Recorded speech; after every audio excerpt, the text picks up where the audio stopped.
Well, good morning, Poppa-D riders. Man, it is Thursday. I'm sorry, it is Wednesday of Shark Week. And we got a group of about 16 motorcycles here, and we're headed down to the Outer Banks. We're being led by David Holland. He's our host this week at Shark Week, and he put this ride together today. It's a pretty long ride. It's going to be an all-day thing, but they don't have a whole lot planned at the hotel tonight.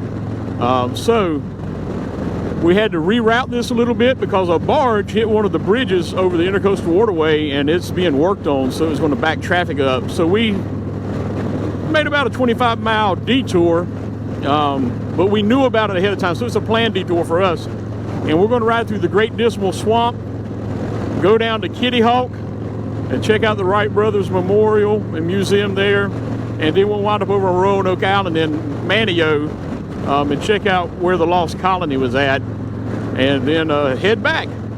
But there's a couple of people here that never or only seen the ocean maybe once or twice in their life, so it's gonna be kind of cool to get them down here. We've crossed a lot of water. We started the day out just like we always do here, headed toward Virginia Beach or Hampton Roads, and there's tunnels everywhere and large bays and rivers, but we haven't ridden out to where the ocean's at, really. At least I haven't since I've been down here.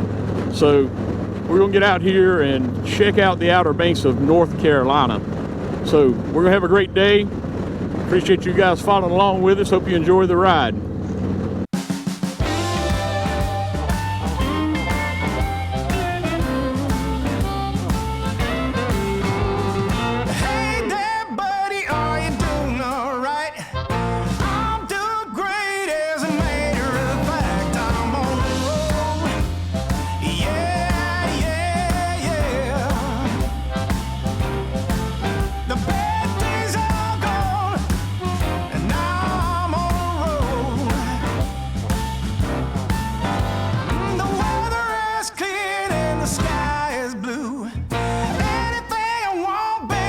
Guys, you got to check out this truck. I hope I can find the owner.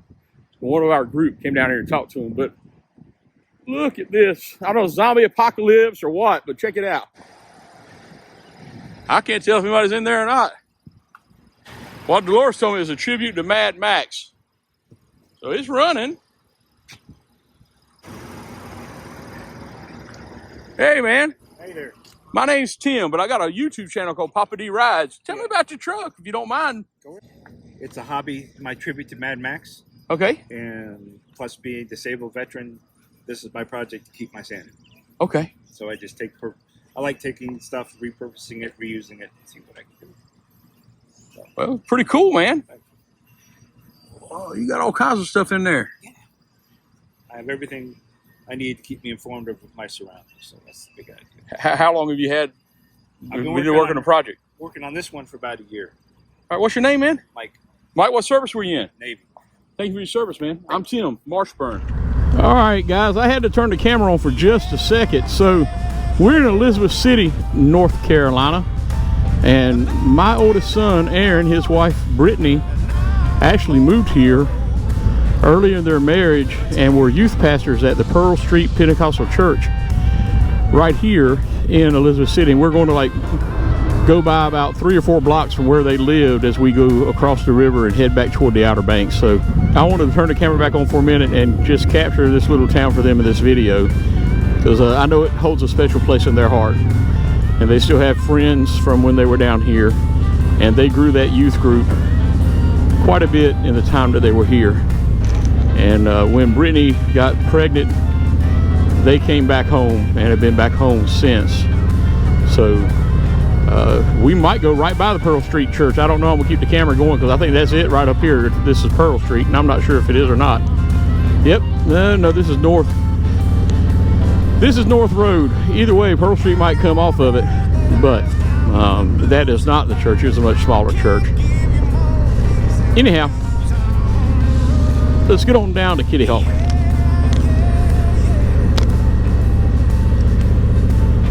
There's Pearl Street. Right down there's the church. Right there's their house they lived in.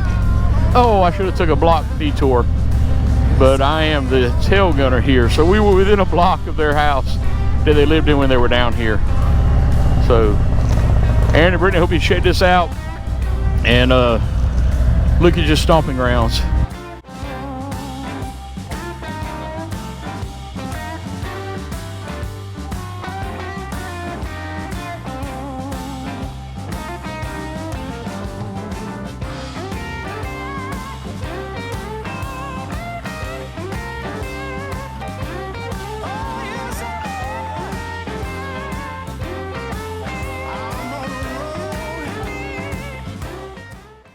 After a quick break at Outerbanks Harley-Davidson, we continued on down to the Kitty Hawk Memorial to the Wright brothers.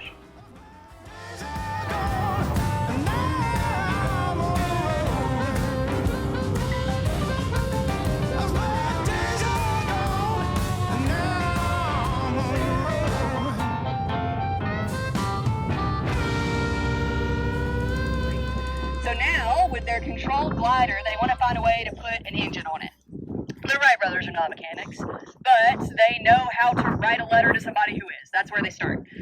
Wilbur reaches out to the automobile factories because at this time, the combustion engine, it is new and novel and exciting. Who would know better than the car companies? So he writes this letter and it basically says, "Hello, I am trying to build a machine that flies. Can you help me? I need an engine that weighs less than 200 pounds and gives me, I don't know, like 8 or 9 horsepower." The replies that he got told him that was impossible. Now, lucky for us, the Wright brothers knew a guy. Everybody's got a guy. Everybody's got a neighborhood mechanic. His name was Charlie Taylor. Now, the Wrights had hired Charlie to kind of watch over the bicycle shop while they were down here experimenting in Kitty Hawk. Charlie happened to be an excellent mechanic. So they go to Charlie and they say, "Hey, can you help us out? We need this engine. It's got to weigh less than 200 pounds. Give us about 8 or 9 horsepower." Charlie says, "Sure." Charlie Taylor's engine, it's his birthday today.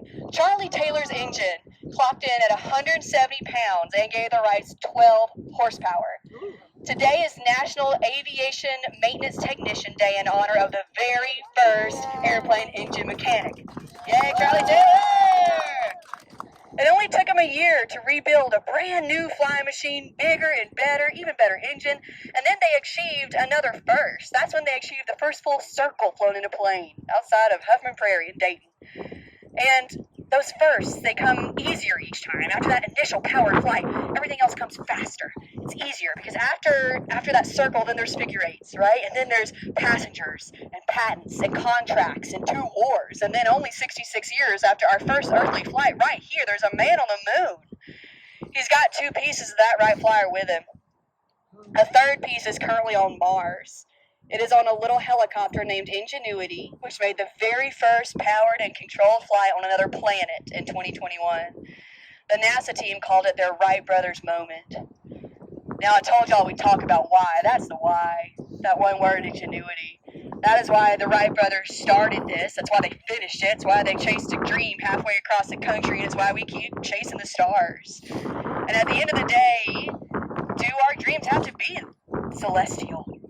I'm not going to climb that hill 1,000 times, but there is something in my life that feels like that.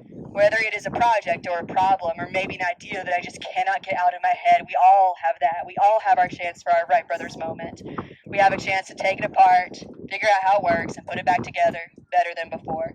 Now, I really thank y'all for your time today. I went about 16 minutes over, and you deserved every single one of them. Thank you so much. If you have any questions, I'll be here by this folder.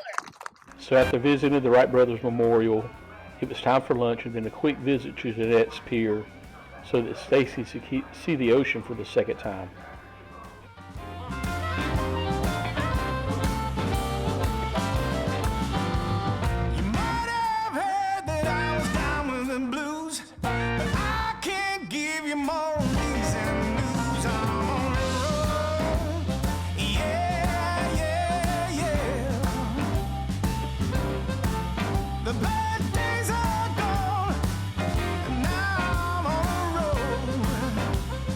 Guys, we had a great day at Outer Banks. A little cool and overcast the entire day. Actually, very cool and overcast. And we just ran through a little brief spot of rainbow. We finally are seeing the sunshine for the first time since this morning. And we're headed back to the hotel to do some more Sharkweek festivities. But I'll probably wrap this video up right here.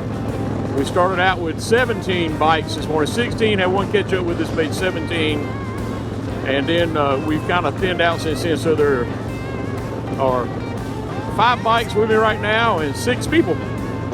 So got Terry and Stacy and Mike with me, and then Mario and Shayla are hanging out with us as well. We went down to the pier because Stacy had only seen the ocean one time. So, you know, this is what it's all about, man. Meeting folks, making friends, sharing God's beauty with everybody, and just having some fellowship. And and we've had a great day. I hope you've enjoyed riding along. God bless all of you guys, and we'll catch you on the next ride. The question is, if you leave your house, riding around with your friends, hop on the bike, ride 2 days with those same friends back to Sharkweek to peel off one day or do your laundry, and then come up to I stayed home Sharkweek. 2 days. 2 days? 2 days. Oh. Cut the grass. Yeah. So to leave I don't know what you're talking and about. ride around with your Sharkweek friends, and then spend 2 days on the road with those same Sharkweek friends to go home. Oh, hang on. Troy, do you know about earlier today? And question is, how many Shark Teeth can one person get in an event?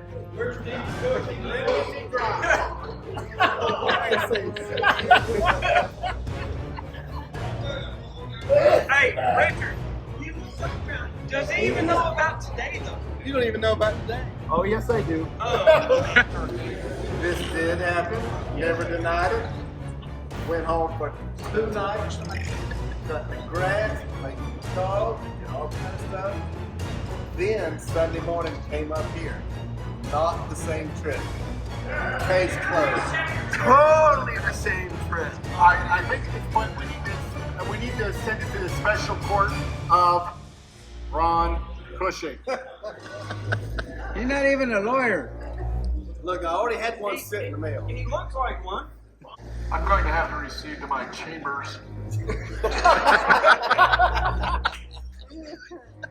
The judge has considered the evidence of both parties in great consideration, and in view of the fact that the defendant bought me a margarita,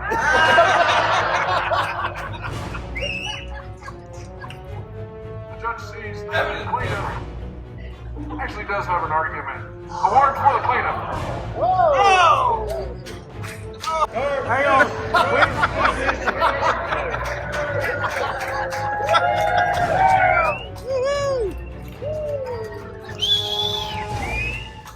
So the Shark Tooth Awards continued as everyone explained what happened to earn them their Shark Tooth.